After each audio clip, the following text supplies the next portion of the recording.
Alhamdulillah, alhamdulillahilladzi arsala rasulahu bil huda wa dinil haq liyudhhirahu 'ala ad-dini kulli wa kafa billahi shahida. Ashhadu an la ilaha illallah wahdahu la syarika lah wa ashhadu anna Muhammadan 'abduhu wa rasuluhu la nabiyya ba'dah. Allahumma salli wa sallim wa barik ala sayyidina Muhammad wa ala alihi wa sahbihi ajma'in. Subhanaka la ilma lana illa ma 'allamtana innaka antal alimul hakim. Rabbi shrah li sadri wa yassir li amri wahlul 'uqdatam min lisani yafqahu qawli, amma ba'd. Alhamdulillah, hadirin kaum muslimin, jemaah Masjid Sarua Permai yang senantiasa dirahmati Allah Subhanahu wa taala. Alhamdulillah, di pagi hari ini kita sama-sama berkumpul dalam rangka mencari keridhaan Allah Subhanahu wa taala, mencari pahala yang Allah berikan kepada kita selaku umat Rasulullah sallallahu alaihi wasallam.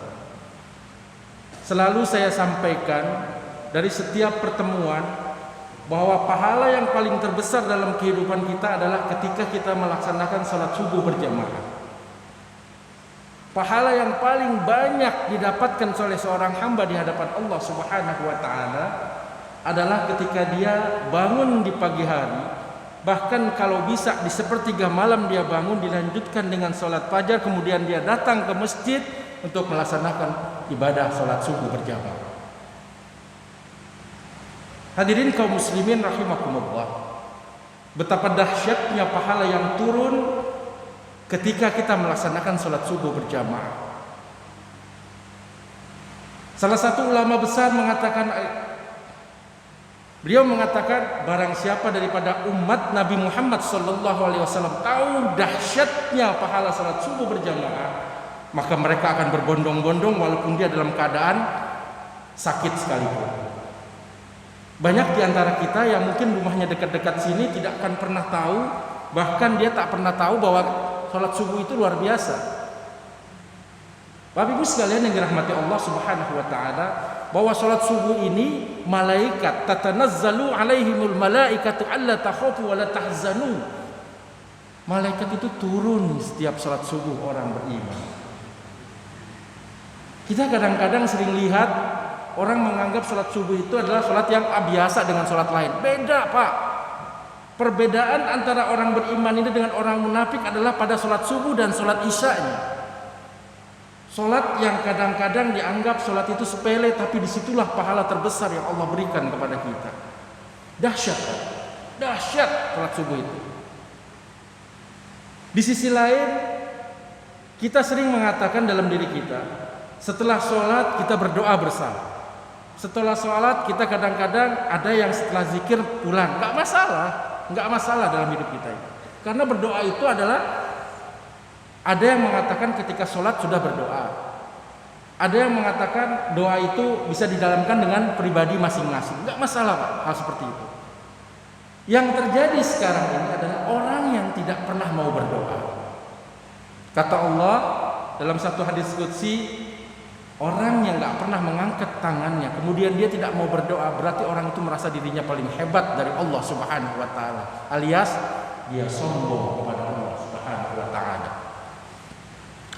Bapak Ibu sekalian yang dirahmati Allah Subhanahu wa taala, sebelum saya menyampaikan sesuai dengan request ya, bahwa saya akan menyampaikan setiap hari, setiap pertemuan saya adalah doa harian yang akan kita sampaikan. Bahwa Bapak-Bapak Ibu sekalian, jangan merasa doa yang Ibu sampaikan seperti, mohon maaf, ada satu doa yang sering Bapak sampaikan, bahkan Bapak ini apal setiap hari diucapkan, yaitu apa? Rabbana atina fid dunya hasanah wa fil akhirati hasanah wa qina adzabannar. Doa ini masyhur, bahkan dikatakan sebagai doa sapu jagat. Orang mengatakan seperti ini. Dan ada pula yang mengatakan begini, mohon maaf Bapak Ibu semuanya, pernah nggak kejadian? Misalkan keluarga Bapak Ibu sakit, di antara keluarga Bapak Ibu ada yang sakit, kemudian merasa sakitnya itu luar biasa, sehingga suami istri mengatakan, seandainya suaminya yang sakit, papa kenapa Kak sakitnya ketimpa ke saya aja? Jangan Pak, jangan pernah bicara seperti itu di hadapan Allah. Ketika suami sakit, kita berdoa kepada Allah, ya Allah angkat penyakit suami saya dan sehatkan badan saya. Dua permintaan kita. Jangan sekali-kali kita mengatakan, kadang-kadang kita kalau sama anak kita sakit, ya Allah nak, kamu sakitnya begitu amat, biar mau ibu aja yang ditimpa. Jangan meminta seperti itu.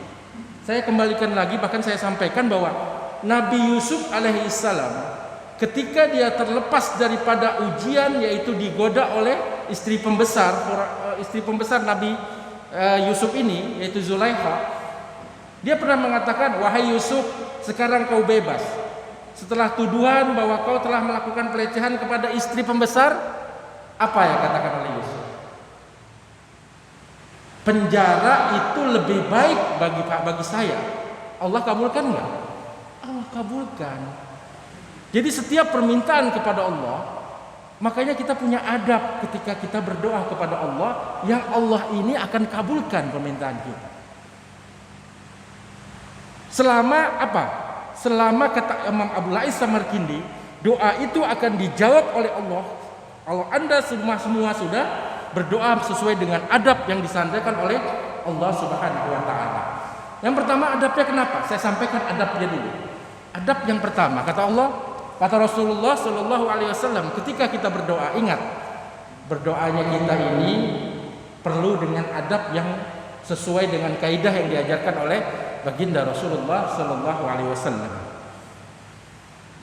Yang pertama, doa itu harus dengan ikuti ketulusan, alias ikhlas kepada Allah.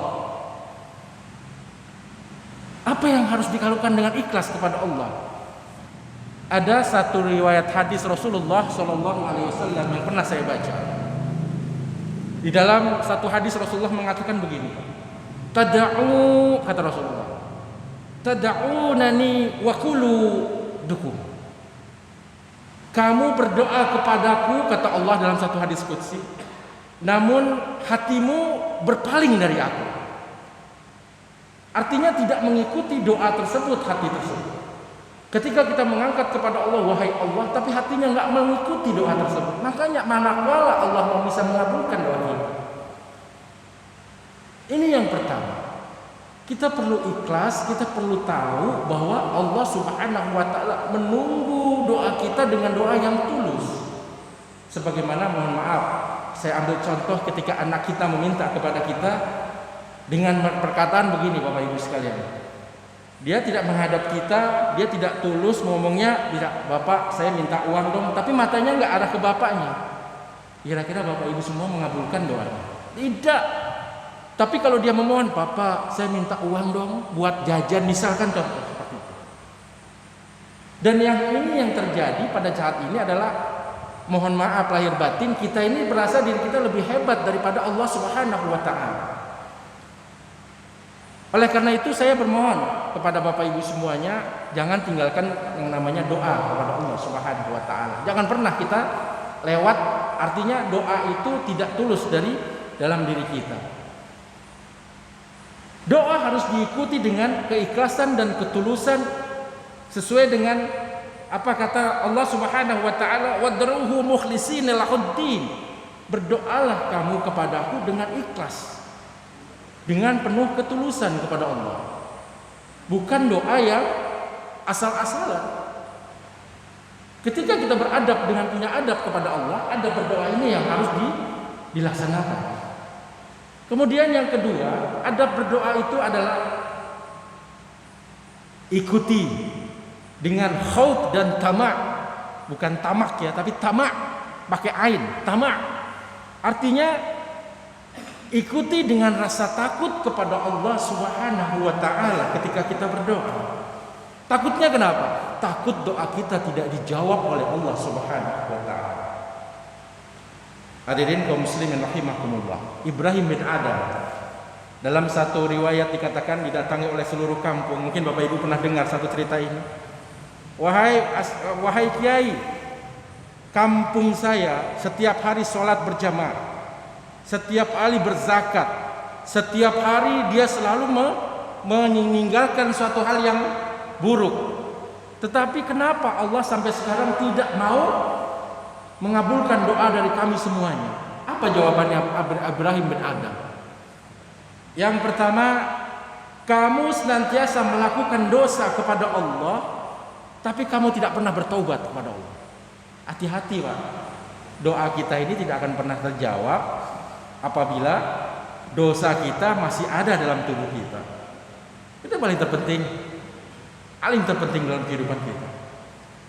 Contoh seperti gelas yang sepertinya gelas ada airnya ditutup oleh penutup gelas tersebut. Semua apapun gak akan pernah bisa masuk ke dalam gelas tersebut. Itu yang terjadi.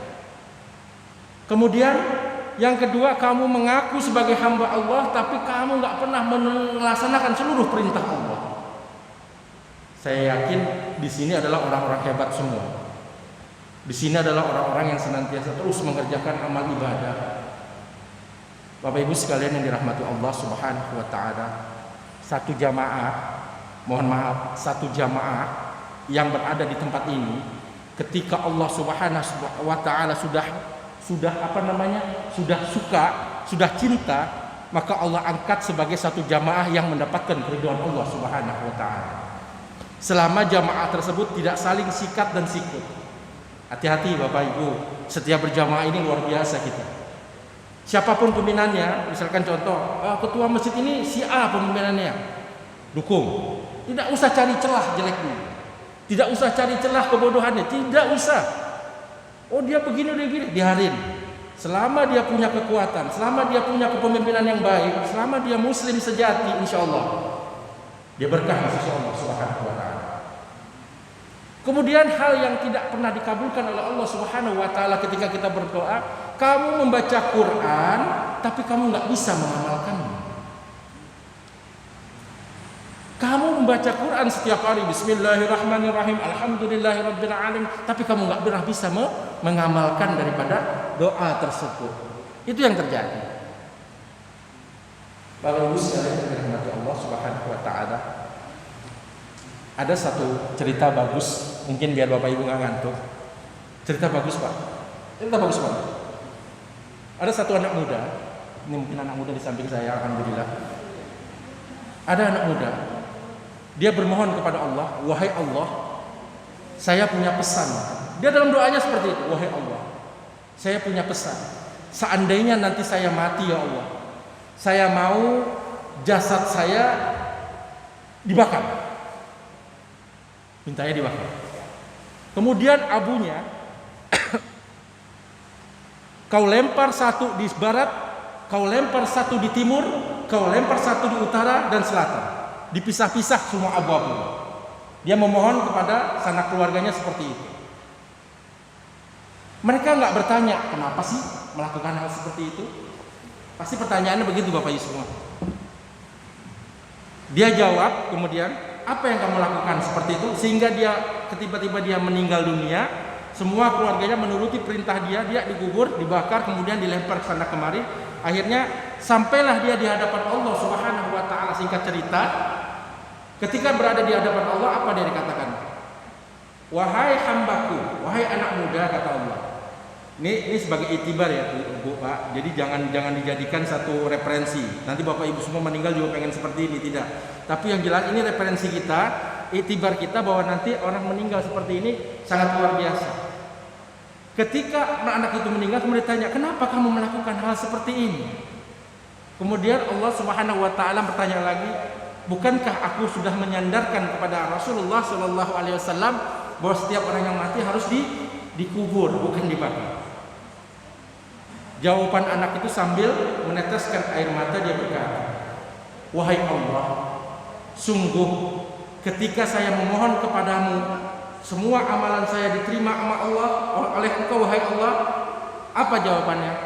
Aku takut setiap amalanku tidak diterima oleh-Mu ya Allah ketika kami berdoa. Makanya saking takutnya saya memohon kepada keluargaku untuk membakar diri saya ketika saya meninggal. Kemudian abunya kau melempar setiap barat, timur, baik dan selatan.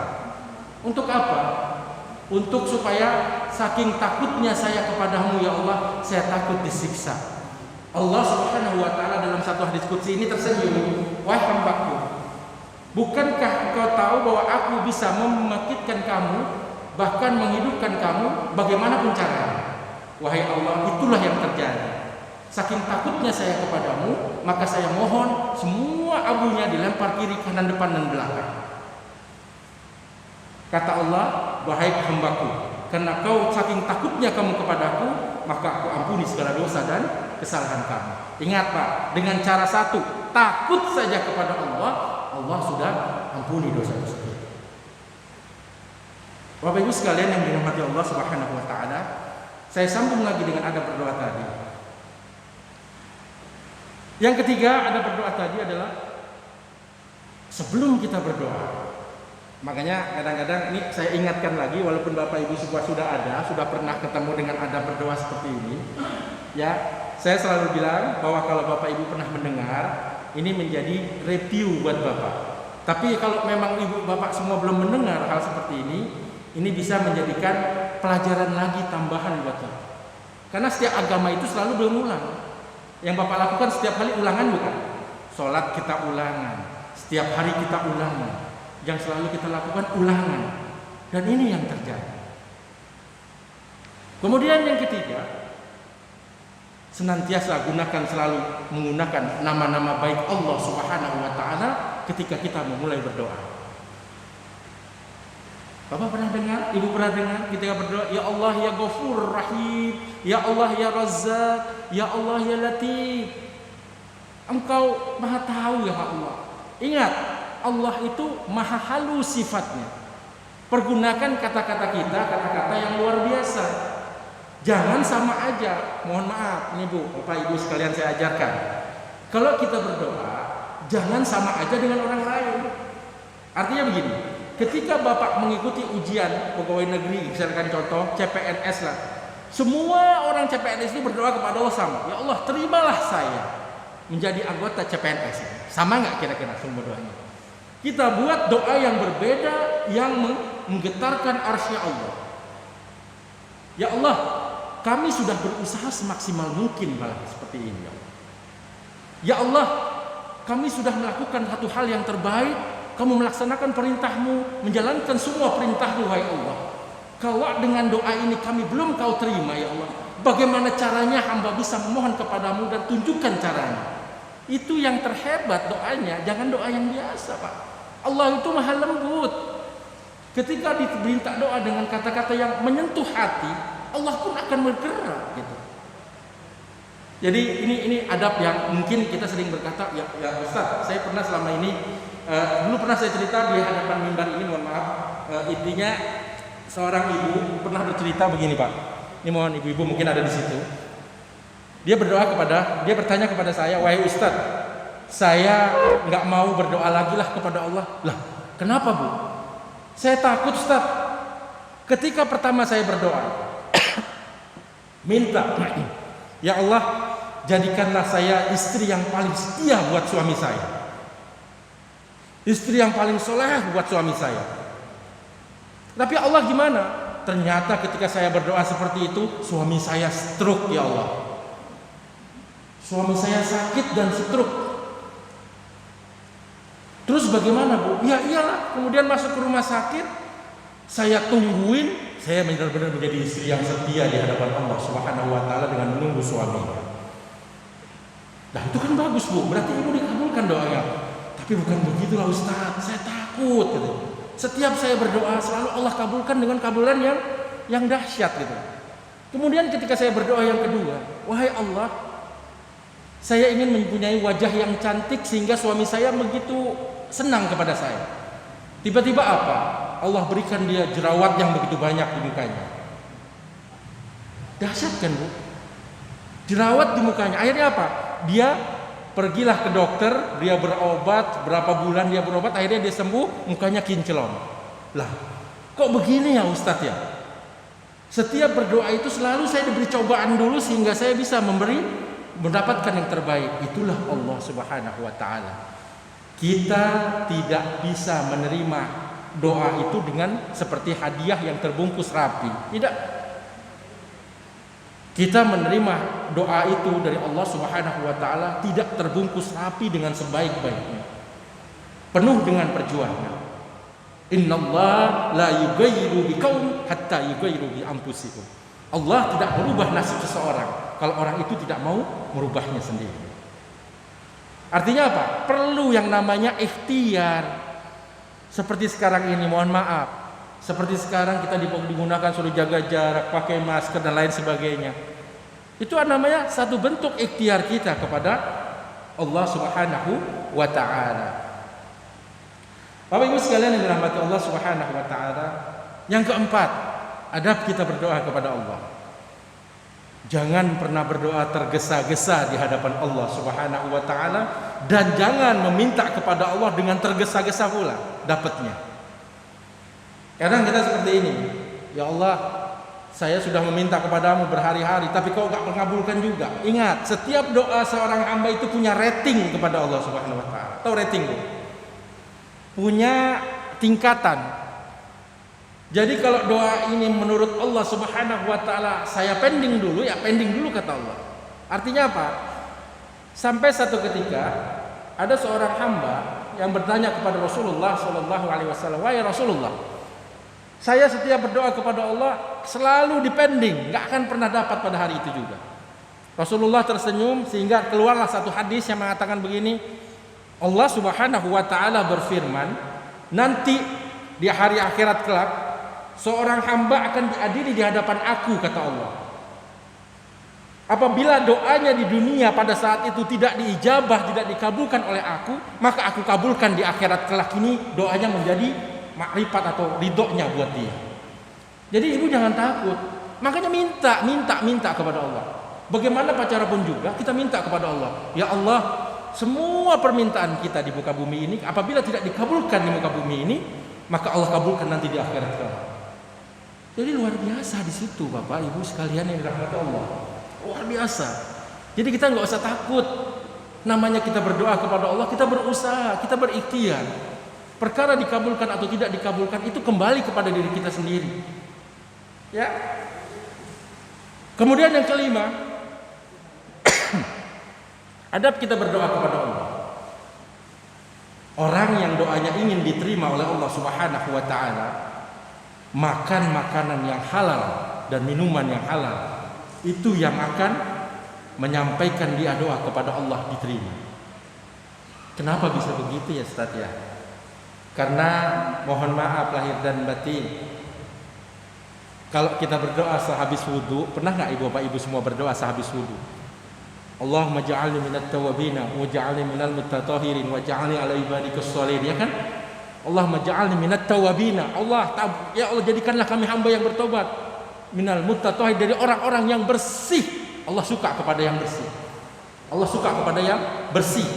Sehingga apa? Ketika kita berdoa kepada Allah dalam keadaan kotor, kan selalu saya sampaikan begini Bapak Ibu semuanya. Bapak Ibu misalkan pinjam satu barang atau piring lah dari tetangga ibu. Piring itu bersih atau kotor ketika ibu pinjam? Pasti dalam keadaan bersih ya. Kemudian ibu mulanginnya bersih atau kotor? Pasti bersih juga kan? Harusnya seperti itu.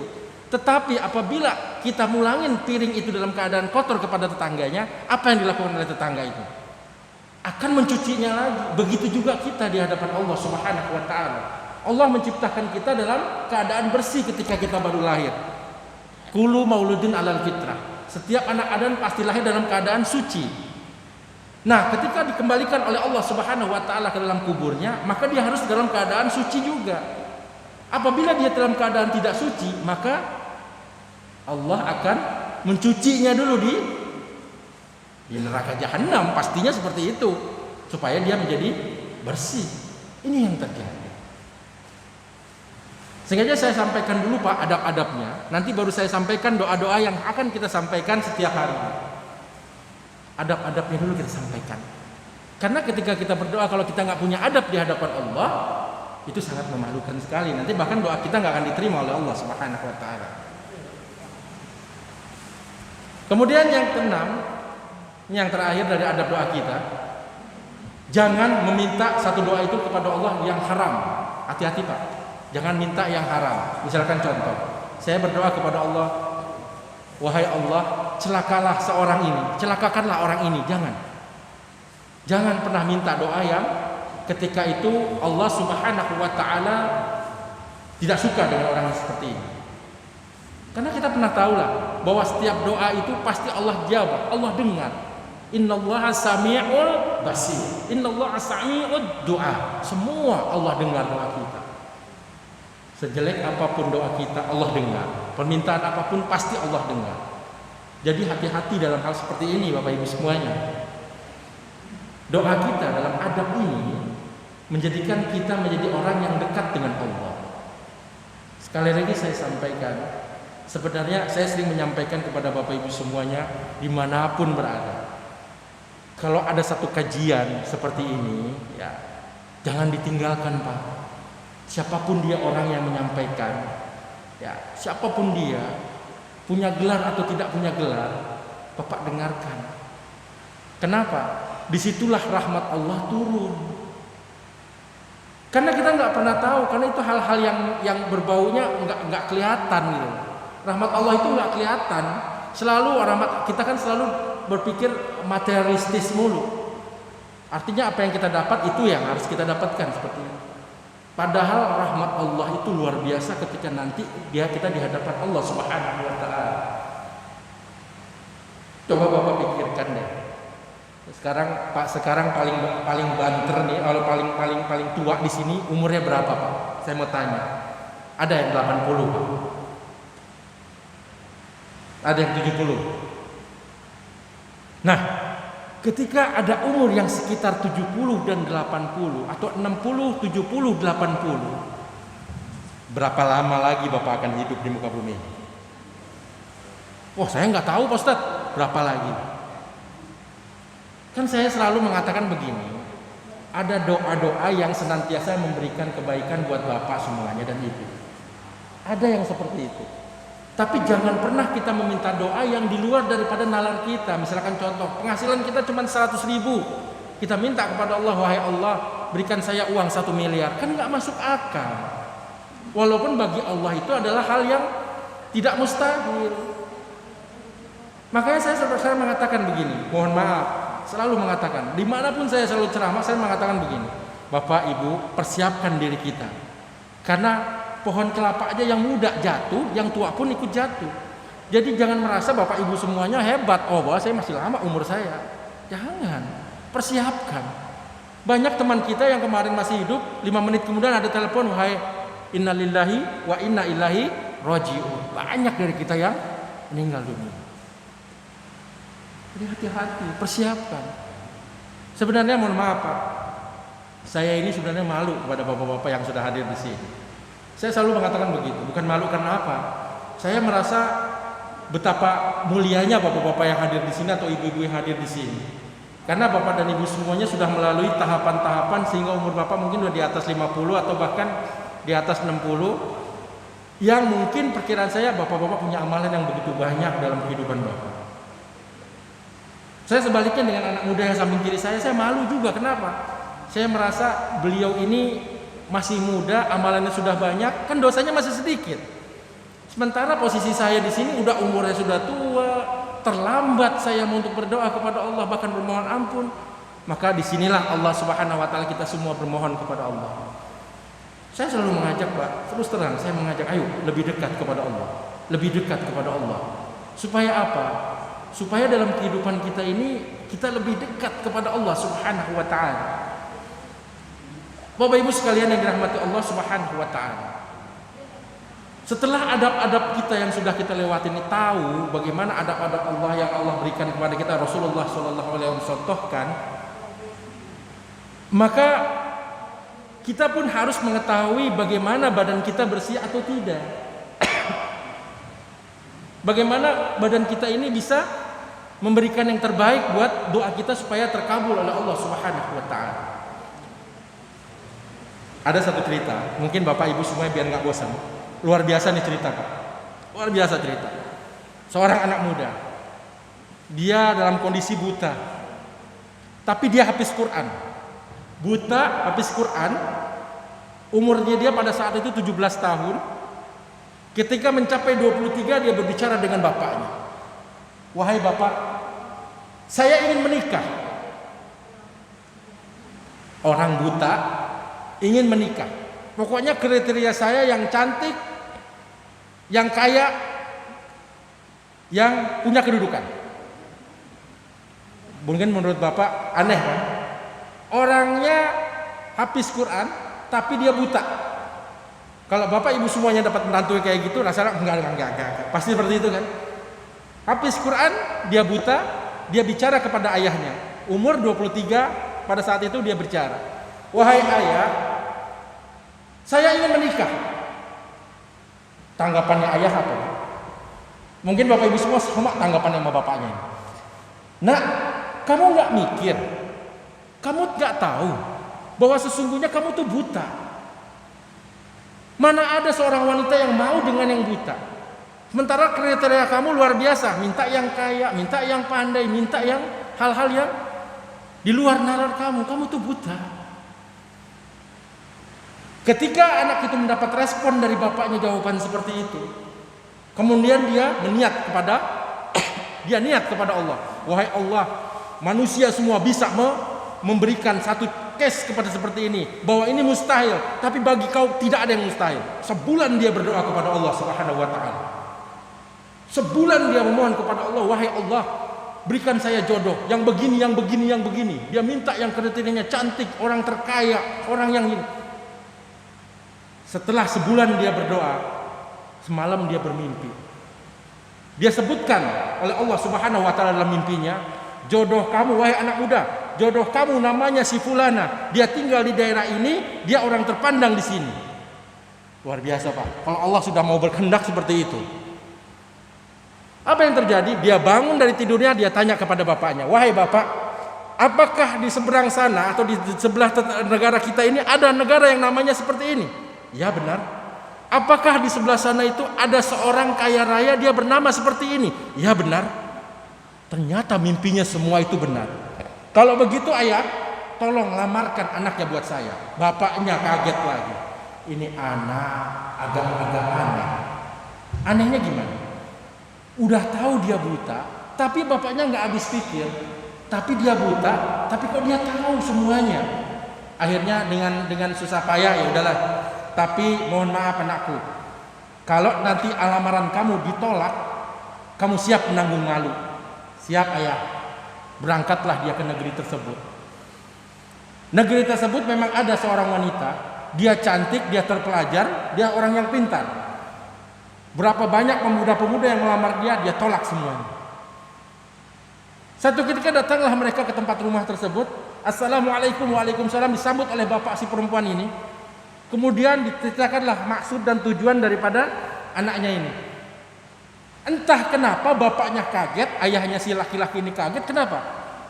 Ketika diutarakan maksudnya bahwa dia ingin melamar anaknya, bapaknya langsung mengatakan, saya terima lamaran anak bapak. Tanpa bilang apa-apa, saya terima lamaran anak bapak. Si ayah ini, ayah anak yang laki-laki ini kaget. Wahai bapak, kenapa bapak langsung menerima? Bapak belum tahu siapa dia dan segala macamnya.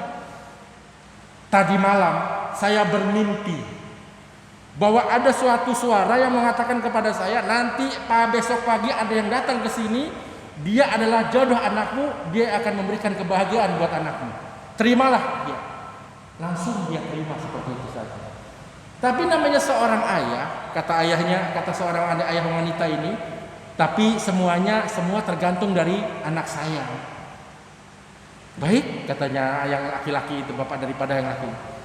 Baliklah dia ke kamar anak perempuannya.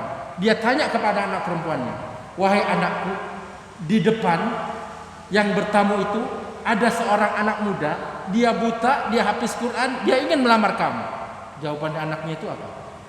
Baik pak, terimalah lamaran daripada anak itu. Belum apa-apa, sudah dibilang bahwa terimalah lamaran anak itu. Loh, nak, kamu gak berpikir dua, dia buta nak. Apa dia bilang? Temalam saya bermimpi bahwa saya disebutkan oleh suara yang tidak terkenal atau kasat mata. Nanti besok pagi ada yang datang anak muda, dia buta, dia hafiz Quran, itulah jodoh kamu yang akan memberikan kebahagiaan kepada kamu. Maka terimalah dia. Itu pak maksudnya. Jadi bagi kita hal yang mustahil, mohon maaf lahir batin, bagi Allah nggak ada yang mustahil. Bagi Allah tuh semua bisa jalan. Pasti bapak berpikir atau ibu berpikir, itu kan zaman dulu Ustaz, zaman sekarang nggak mungkin yang seperti ini. Pak, Bu, zaman dulu Allahnya sama, Allahnya juga sama, Allahnya nggak ganti. Allah tuh lam yalid walam yulad, bahkan dia punya ahad, dia hidup kekal sampai sekarang masih ada, ya Allahnya sama. Nggak ada yang seperti itu, tergantung daripada niat hati kita. Makanya mohon maaf lahir batin, Bapak Ibu sekalian dirahmati Allah Subhanahu wa taala, Syekh Abdullah Samarkindi, seorang pencuri hebat dahulunya, ketika Allah berikan hidayah sekarang jadi ulama terbesar yang bahkan kitab-kitabnya semua dipelajari oleh seluruh dunia. Dan ini terjadi gitu. Makanya hal-hal yang sekecil ini, hal-hal yang menurut kita ini kecil, tapi bagi Allah tuh semua bisa dilakukan. Makanya bermohonlah kepada Allah Subhanahu wa taala, carilah kriteria waktu yang tepat, mungkin di sepertiga malam Bapak angkat tangannya. Kemudian kata Rasulullah, kalau kamu berdoa, bergunakanlah dengan hati yang benar-benar khusyuk di hadapan kamu. Kemudian mengangkat kedua tangan, menyebutkan asma Allah, kemudian terus meneteskan air mata. Dipaksa Bu untuk keluar air mata kita. Pak Ustadz, saya sudah berdoa nggak bisa keluar air mata saya Ustadz. Paksain keluar air mata kita. Kalau nggak bisa keluar juga berarti tangisi ibu-ibu sendiri atau bapak sendiri. Kenapa nggak bisa nangis? Begitu. Hidup itu begitu Pak. Hidup itu begitu. Jadi jangan merasa diri kita hebat di dunia, jangan. Oke lah, di dunia ini Bapak Ibu semuanya punya harta banyak, istri cantik, anak Masya Allah cakep-cakep semuanya. Tapi ada keyakinan bahwa kita bisa mengangkat mereka untuk masuk ke dalam surga kita? Belum tentu. Makanya nanti di akhirat kelak Bapak Ibu semua, ya suami istri itu nggak kenal nanti di akhirat kelak. Bahkan seorang istri nggak mungkin bilang, "Papa, tolong aku," nggak bisa. Masing-masing sendiri-sendiri semuanya. Ketika dibangkitkan oleh Allah Subhanahu wa taala, sekarang saya mau tanya nih, yang ada di pikiran Bapak Ibu semuanya, tiupan sangkakala itu seperti apa sih? Apa seperti trompet? Tat gitu. Salah. Ibu pernah dengar cerita Nabi Soleh dengan kaum Samudnya ketika diberikan satu teriakan suara yang sangat luar biasa, mati semuanya. Itu seperti itu Bu, sangkakala. Satu teriakan trompet besar, berat, habis mati semua manusianya. Sehingga terjadi hari kiamat. Kemudian dibangkitkan oleh Allah Subhanahu wa taala dalam keadaan semuanya telanjang tanpa pakai pakaian sedikit pun. Sehingga hadis ini Aisyah radhiyallahu anha pernah berkata kepada Rasulullah, "Wahai Rasulullah, mau tanya dong, biasa sifat perempuan begini sama. Kalau semuanya dihadirkan semua dalam keadaan telanjang, pasti mereka bisa lihat dong aurat masing-masing. Pasti ledek-ledekin dong." Mohon maaf ya Bu ya, Bapak ya, mohon maaf. Ini memang hadisnya seperti itu. Berarti mereka bisa melihat aurat masing-masing. Kata Rasulullah, "Boro-boro wahai Aisyah," ini kata-kata saya. Tapi Rasulullah mengatakan hampir seperti itu. Jangankan melihat kemaluannya ya Aisyah. Dia sudah takut sekali berhadapan dengan Allah pada saat di alam mahsyar tadi. Sudah nggak ada lihat-lihatan masalah kemaluan, tidak ada. Mereka sudah takut semua di hadapan Allah Subhanahu wa taala. Jadi inilah yang terjadi Bapak Ibu semuanya. Sekarang kita di dunia ini mau nyari apa? Dunia ini hanya lewat. Wa mal hayatud dunya illal mata'ul ghurur. Betul, kalau memang dunia ini kita bisa bahagia. Bersyukurlah kalau orang yang bahagia di dunia kemudian bahagia di akhirat sesuai dengan doa kita. Rabbana atina fid dunya hasanah wa fil akhirati hasanah wa qina adzabannar. Luar biasa kan? Doa yang luar biasa. Sengaja saya contohkan doa-doa ini dari Quran. Karena kalau dari Quran pasti paten. Seperti Rabbana, bagaimana seorang Nabi Yunus, mohon maaf ada Pak Yunus, tapi seorang Nabi Yunus, dia berdoa di dalam ikan. Nabi Yunus tahu nggak Bapak Ibu ceritanya? Nabi Yunus itu belum ada perintah dari Allah Subhanahu wa taala untuk meninggalkan umatnya, dia tinggalkan umatnya. Sehingga apa? Allah berikan cobaan, dia masuk ke dalam perut ikan, Akhirnya apa dia tahu? Wahai Yunus, belum ada perintah engkau untuk meninggalkan kaummu, tapi kau sudah pergi. Terus apa terjadi? Allah memberikan hukuman kepada Nabi Yunus, bukan hukuman, tapi cobaan kepada Nabi Yunus. Ketika dia naik kapal